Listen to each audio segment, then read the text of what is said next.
Nikhil, good morning and happy Diwali. Good, good morning, Jasmine, and happy Diwali.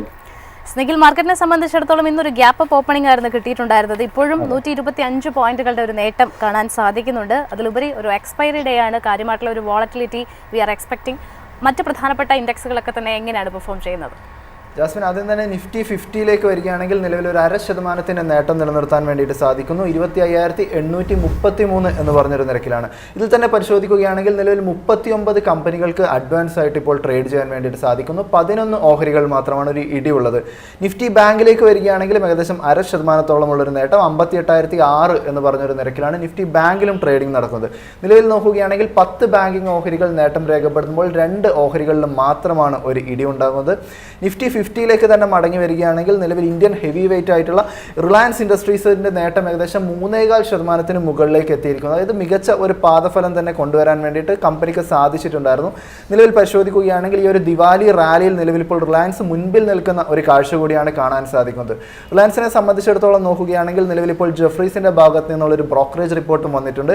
ഒരു by rating തന്നെ അവർ maintain ചെയ്തിരിക്കുന്നു. Target price ആയിട്ട് നിലവിൽ 1780 രൂപയാണ് പറഞ്ഞിട്ടുള്ളത്. മുമ്പ് പറഞ്ഞിരുന്ന ടാർഗറ്റ് 1785 ആണ്. ഒരു 5 രൂപയുടെ ഒരു കുറവ് ടാർഗറ്റ് പ്രൈസിൽ വരുത്തിയിട്ടുണ്ട്. എന്നാലും ജെഫ്രീസിന്റെ ഒരു വ്യൂ പോയിന്റ് പരിശോധിക്കുകയാണെങ്കിൽ റിലയൻസിനെ സംബന്ധിച്ചിടത്തോളം ഒരു ബുള്ളിഷ് ആയിട്ടുള്ള ഒരു സ്റ്റാൻസ് തന്നെ തുടരുന്നു. കമ്പനിയുടെ ഒരു റിസൾട്ട് പരിശോധിക്കുകയാണെങ്കിൽ കൺസോളിഡേറ്റഡ് എബിഡ പരിശോധിക്കുമ്പോൾ 4% ഒരു നേട്ടം, അതായത് എസ്റ്റിമേറ്റിനെ മറികടന്നിട്ടുണ്ട്. റീറ്റെയിൽ ബിസിനസ്സിൽ നിന്ന് വളരെ ശക്തമായ ഒരു പാർട്ടിസിപ്പേഷൻ തന്നെ ഈ ക്വാർട്ടറിൽ ഉണ്ടായി എന്നുള്ളതും റിലയൻസിന് വളരെ പോസിറ്റീവാണ്. അതിൽ തന്നെ എടുത്തു കാണേണ്ട ഒരു മേഖല എന്ന് പറയുന്നത് മീഡിയ രംഗം, അതായത് വളരെ ശക്തമായിട്ടുള്ള ഒരു പെർഫോമൻസ് കാഴ്ചവെച്ചു എന്നതും കമ്പനിയെ സംബന്ധിച്ചിടത്തോളം പുതിയ വരുമാന മാർഗ്ഗങ്ങൾ തുറന്നു വരുന്നു എന്നത് റിലയൻസിന് വളരെ പോസിറ്റീവായിട്ട് തന്നെയാണ് വിലയിരുത്താൻ സാധിക്കുക. കൂടാതെ കോർ റീറ്റെയിൽ ബിസിനസ് പരിശോധിക്കുകയാണെങ്കിൽ ഇയർ ഓൺ ഇയറിൽ ഏകദേശം 22% ഒരു നേട്ടം നിലനിർത്താൻ വേണ്ടിയിട്ട് സാധിച്ചു. ഇത് പരിശോധിക്കുകയാണെങ്കിൽ ഈ ഒരു മൂന്നാം പാദത്തിലേക്ക് കടക്കുമ്പോഴും ഇതേ രീതിയിലുള്ള ഒരു മൊമെൻറ്റം ഇത് കണ്ടിന്യൂ ചെയ്യുമെന്നുള്ളൊരു വ്യൂ പോയിന്റ് കൂടിയാണ് നിലവിൽ ഇപ്പോൾ ജെഫ്രീസ് പങ്കുവച്ചിരിക്കുന്നത്. കമ്പനിയെ സംബന്ധിച്ചിടത്തോളം എബിഡ പരിശോധിക്കുകയാണെങ്കിൽ എസ്റ്റിമേറ്റിനെ മറികടക്കാൻ വേണ്ടിയിട്ട് സാധിച്ചിട്ടില്ല. റവന്യൂ മറികടക്കാൻ സാധിച്ചിട്ടില്ല. എന്നാൽ എബിഡ പരിശോധിക്കുകയാണെങ്കിൽ ഒരു ഇൻലൈൻ ആയിട്ടുള്ള ഒരു ഗ്രോത്തുമാണ് കാഴ്ചവെച്ചിരിക്കുന്നത്. കൂടാതെ ഒരു ഹോം ബ്രോഡ്ബാൻഡ് കണക്ഷനൊക്കെ നോക്കുകയാണെങ്കിൽ ഈ രീതിയിലും കമ്പനിക്ക് വലിയ രീതിയിലുള്ള ഒരു മുന്നേറ്റം രേഖപ്പെടുത്താനും റിലയൻസിന് സാധിച്ചു എന്നതും റിലയൻസിനെ സംബന്ധിച്ചിടത്തോളം ഒരു പോസിറ്റീവായിട്ടുള്ള ഒരു കാര്യമായിട്ട് തന്നെയാണ് കാണാൻ വേണ്ടിയിട്ട് സാധിക്കുന്നത്. മറ്റു കമ്പനികളുടെ ഒരു പെർഫോമൻസ് നിലവിൽ പരിശോധിക്കുകയാണെങ്കിൽ ശ്രീറാം ഫിനാൻസ് 1.25% ഉള്ളൊരു നേട്ടം, അപ്പോളോ ഹോസ്പിറ്റൽസ് പരിശോധിക്കുകയാണെങ്കിലും 1.25% നേട്ടം ഉണ്ടാകുന്നു. ആക്സിസ് ബാങ്ക് നോക്കുകയാണെങ്കിൽ നേട്ടം 1.25% മുകളിലേക്ക് എത്തുന്നു. HDFC ബാങ്കിലും 0.5% ഒരു നേട്ടം നിലനിർത്താൻ വേണ്ടിയിട്ട് HDFC ബാങ്കിനും സാധിക്കുന്നുണ്ട്. എന്നാലും ICICI ബാങ്ക് പരിശോധിക്കുകയാണെങ്കിൽ നിലവിലൊരു 2% മുകളിലുള്ള ഇടിവുണ്ടാകുന്നു. അൾട്രാടെക് സിമെന്റ് നോക്കുകയാണെങ്കിലും ഏകദേശം ഒരു 0.25%ഉള്ളൊരു ഇടിവ് അൾട്രാടെക് സിമെന്റിന്റെ ഭാഗത്ത് നിന്നും ഉണ്ടാകുന്നുണ്ട്. നിഫ്റ്റി ബാങ്കിലേക്ക് കൂടി കടക്കുകയാണെങ്കിൽ നിലവിൽ ഏകദേശം ഒരു 300 പോയിന്റുകളോളമുള്ളൊരു നേട്ടമാണ് നിഫ്റ്റി ബാങ്കിങ് സൂചിക നിലനിർത്തുന്നത്.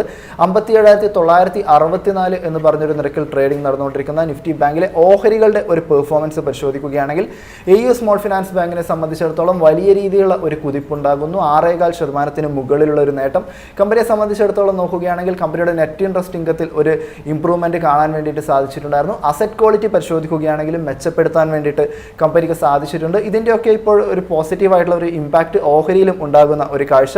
കൂടാതെ ഫെഡറൽ ബാങ്ക് പരിശോധിക്കുകയാണെങ്കിലും ഏകദേശം 6.25% മുകളിലുള്ളൊരു നേട്ടം. IDFC ഫസ്റ്റ് ബാങ്ക് 4.5% ഒരു നേട്ടവും രേഖപ്പെടുത്തുന്ന ഒരു കാഴ്ച. ഇൻഡസിൻ ബാങ്ക് 0.5% നേട്ടവും.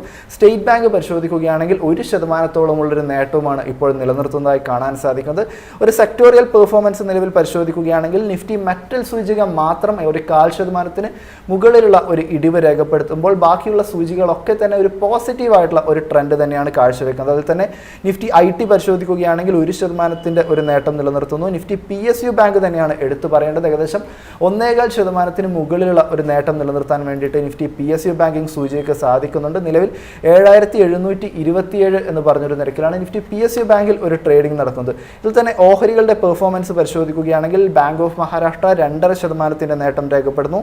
ഇന്ത്യൻ ബാങ്ക് 2.25% മുകളിലുള്ള നേട്ടം രേഖപ്പെടുത്തുമ്പോൾ യൂണിയൻ ബാങ്കിനെ സംബന്ധിച്ചിടത്തോളം 1.25% നേട്ടം. ബാങ്ക് ഓഫ് ഇന്ത്യ പരിശോധിക്കുകയാണെങ്കിലും 1.25% മുകളിലുള്ള ഒരു നേട്ടം രേഖപ്പെടുത്താൻ സാധിക്കുന്നു. സെൻട്രൽ ബാങ്ക് ഓഫ് ഇന്ത്യ 1.25% വളരെ മികച്ച രീതിയിലുള്ള ഒരു പെർഫോമൻസ് നിലവിൽ ഇപ്പോൾ കാഴ്ചവെക്കുന്നുണ്ട്. കൂടാതെ നിഫ്റ്റി ഇൻഫ്രാസ്ട്രക്ചറിലേക്ക് വരികയാണെങ്കിലും 1%-ഓളമുള്ളൊരു നേട്ടം 9427 എന്ന് പറഞ്ഞൊരു നേട്ടം നിലനിർത്താൻ ഇൻഫ്രാ സൂചികക്കും സാധിക്കുന്നു. ഇൻഫ്രാസ്ട്രക്ചർ ഓഹരികൾ പരിശോധിക്കുകയാണെങ്കിൽ ഗോദ്രേജ് പ്രോപ്പർട്ടീസിനെ സംബന്ധിച്ചിടത്തോളം വളരെ മികച്ച രീതിയിലുള്ള ഒരു നേട്ടം ഉണ്ടാകുന്നു. കൂടാതെ ഭാരതി എയർടെൽ 0.25% മുകളിലുള്ള നേട്ടം നിലനിർത്തുന്നു. അശോക് ലേലൻഡിലേക്ക് വരുമ്പോൾ 1.5% ഒരു നേട്ടം നിലനിർത്തുന്നു. അങ്ങനെ ഒരു ശക്തമായിട്ടുള്ള രീതിയിലുള്ള ഒരു ബുള്ളിഷ് സെന്റിമെന്റ് തന്നെയാണ്. ഇത് ദിവാലി വീക്ക് പരിശോധിക്കുകയാണെങ്കിൽ ഒരു പോസിറ്റീവ് മൊമെന്റത്തോടുകൂടിയുള്ള ഒരു സ്റ്റാർട്ട് തന്നെയാണ് ഈ ആഴ്ചക്ക് ലഭിച്ചിട്ടുള്ളത് ജാസ്മിൻ.